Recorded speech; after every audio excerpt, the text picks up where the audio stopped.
Hey there everyone, welcome back to GameVine, and my name is David, and again we're going to be talking about an ally expansion for the Red Dragon Inn, and his name is Halden the Unhinged. And now he is going to be a summoner of the undead, and he's going to be using these totems to do some nasty things within the universe of the Red Dragon Inn. Now I don't have the box to show for this ally, but I don't really need it because I have the Red Dragon Inn 5 expansion. I just stick all the cards in that box, but I'll show you what it looks like right here.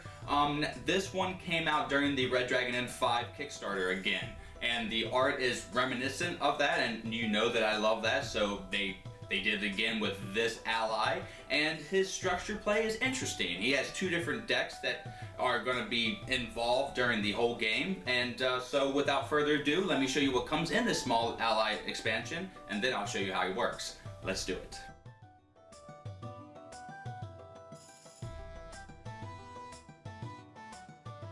So the contents that come in this box are the same as the other allies. The second verse is the same as the first. The only difference is what the ally comes with, its individual deck, or if it comes with pieces. In this case, he comes with his own totem deck along with his character card deck. And it has all the gambling cards you need, but I'm not going to go over those.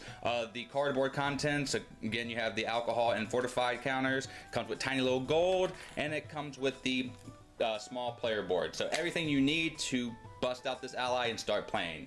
But you're not going to be seeing this anymore. Again, I like to use these from the Red Dragon Inn 5 set because this really is helpful in Halden's case because it shows everything where the cards are laid out. The only thing I think that this has over this version is that it's a bit thicker. I will probably go out and eventually get some poster board and thicken these up, though the reason why they made them thinner is because it's easier to store in the box, and if I go out and do that, it's going to be harder to store. But neither here nor there. So this is the card divider that the Red Dragon Inn 5 comes with, and it doesn't have any flavor text, though it does display how the totems work. Though the flavor text is on the rules here, and I'm going to go over those because I like this flavor text actually. So, Halden is a rarity in the adventurer world. While most adventurers seek glory by taking on quests from the living, Halden instead deals with the unfinished business of the restless dead. His skills with tomatic magic come in handy on his solo adventures, but can also help out the party in new, if unsettling, ways. So that is what he basically is in a nutshell. He's going to use these totems. He's basically a shaman. Normally I wouldn't like playing shamans because in most games they are annoying to me because they do have these totem powers that they can just send out all these totems and they become stronger and stronger. But playing a shaman on the other end is pretty fun because you can see your opponent squirm. And his playstyle is an all-around character. I would say his totems do a little bit of everything, and so does his character deck. Though I think I see a little less gambling, so he might get in trouble with money, though he really can hold his own drinking and deal out a lot of fortitude damage. So without further ado, let's check out the totem deck and let me show you how these totems actually work. So to start out, there are three different types of totems.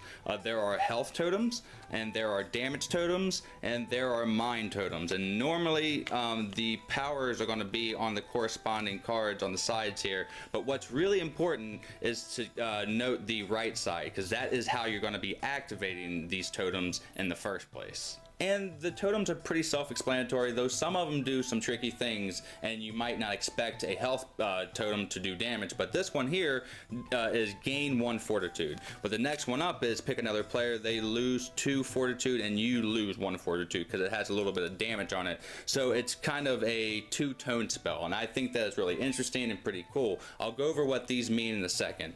And it really does range what these totems do. Each player loses 1 fortitude. You can lose alcohol content. You also can draw cards and draw totem cards as well. And I'll tell you how you get these totem cards in a second. The last totem that I do want to go over is this one here. You'll notice that it doesn't have 2 totems, and this one basically is just kind of an ender. This deck is, I would call it a tableau building deck. This is the first for Red Dragon Inn, and I think it's a good adaptation of it. So now that you know a little more about the totems, let me tell you how you acquire them and how to use them. On your turn, before you discard and draw, you will draw the top totem and then put it up here.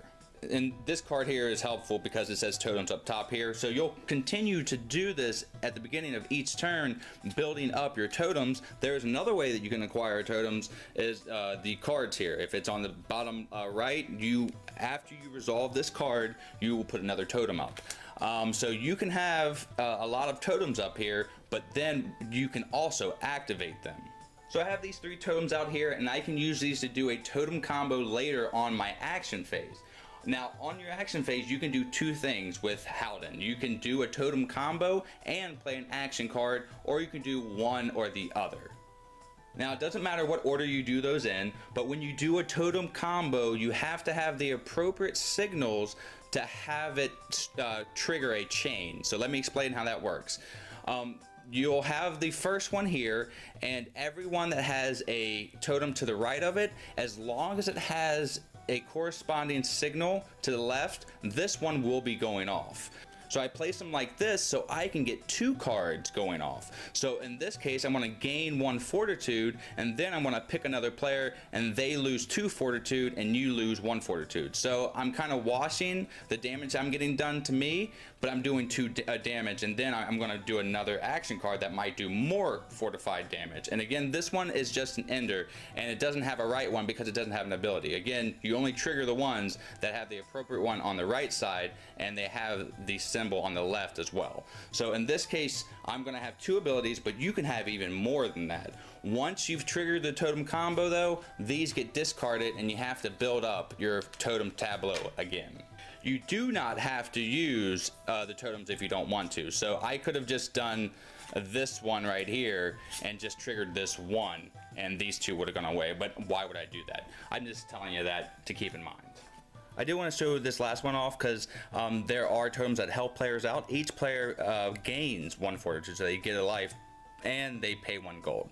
So this may trigger, and players can't negate this if it has to do with losing fortitude, because this says gain. So that's just one of the little nuances that you'll have to keep in mind with this deck. So when you do a totem combo, I do want to add, you can pick different players to execute on. So this one here says pick another player, they gain 1 alcohol content. So I can pick Chris over here, he'll gain 1 alcohol content. And this one says pick another player, they must pay 1 gold, and you 1 gold. So I can pick Sally over here and she'll pay me 1 gold. So then I'll execute that and declare it, and then they'll each get a turn to play any cards to negate it. The totem combos are negated like an action card would be negated, so they're treated as such.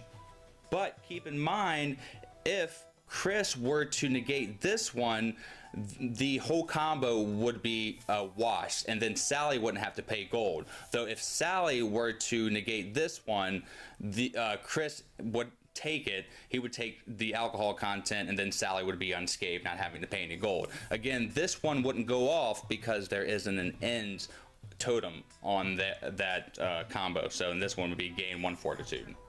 Now, I know that sounds like a mouthful, but this deck does start to become second nature once you start playing it, and the totems just come out, you execute it, and you play Hayden's cards just like any normal deck. Speaking of which, let's go over some of the character cards now. So I do want to start by saying I really do dig the art style that they went for Halden. What a surprise. It's very thematic, and they went with grays and browns because he summons the dead. This card here is very simple. I commune with the spirits. They don't command me. Pick another player. They lose fortitude. Another fortitude loss. And this one here is you're able to cheat. Oh no, that's not what tossing 1 back means, and this is where he can ignore a drink. He has a little bit of everything. Again, he's an all-around character. He's using the little totem magic here to reduce the alcohol content on one of his drinks. Are you questioning my sanity? Pick another player. They lose 2 fortitude, and he has a staff out. Has the totems here, and now this kind of sees the scale and what they look like, and I like that. I appreciate that, because in some games, I mean, it just adds to the theme for me. So this one is very simple card, but I like the art on that. Lose another fortitude, pick another player, they gain alcohol content. He's really after players. He kind of helps himself, but his goal is to knock people out. A little soul siphoning builds character. I mean, he is a necromancing shaman, so it goes on and on like that. The art is really cool. I like that. I mean, it's kind of like Scarecrow. I like his staff there. So that is Halden in a nutshell. I hope that was enough to give you a flavor and helps you decide if this ally is right for your Red Dragon Inn collection. So as we always do here on Gamevine, let's tell you what I think about this and give this a grade. Let's go. So I'm not going to be giving this game a letter grade or a percentage as I always say in these videos because it's such a small expansion. I'm going to be going with the thumb tactic, and I give Halden a thumbs up. This is a good ally to add to, again, any other Red Dragon Inn set. He is pretty simple, though there are little things on the totems that you have to pay attention to, like wording, gain fortitude or lose fortitude, and you gotta make sure that your totems are all working. Though with that being said, that's the most complicated part about Halden's deck. And the art is really nice, as I say almost every time. He's not my favorite model, though for what he is, it's executed well. He's also not my favorite ally. Again, just take that with a grain of salt. He still gets a thumbs up, though I'm not a fan of the shaman in general. Whenever I play a game, totems are kind of the last thing that I want to play. Though, if you do play this deck, you have fun just manipulating all these little kind of creature things in front of you. And traditionally, that would be fun for me, and normally it is. I don't know. It's a personal thing. Though, if you have friends that like engine building type games or kind of the tableau building games, like I said prior, and you tell them like, okay, so this character allows you to put cards in front of you, and eventually you can just do damaging or helpful things to yourself with the combination that you build up. And so if that is going to really intrigue people who like that type of gameplay. So like I said, this is kind of just building up in front of you and kind of doing things in addition to your actual character deck, and that's kind of a first for at least me, though Wrench did have a lot of robots in front of him, though they had their own prerogative and they had specific things that they did, where these are actually working together and you have to pay attention to that. And I'm recommending Halden for anyone that has a Red Dragon Inn set and likes this style of play. It's not the thing that I fancy the most, though I do respect and I do have fun with the mechanism that they're introducing into this set. And I want to send out a huge thanks to Slugfest Games, as always, for providing me with this review copy. We could not have done any of these reviews in such a timely fashion without your support. Just want to say we appreciate that immensely. And thank you to all you out there for watching this review. I hope it was insightful, and I hope you're adding to your Red Dragon Inn collection, because why not? Because more is better. And I've been Dave from Gamevine, and until the next time that I see you, have a great rest of your day and a great time with all that you play. You heard it here on the Gamevine. I'm out. See ya.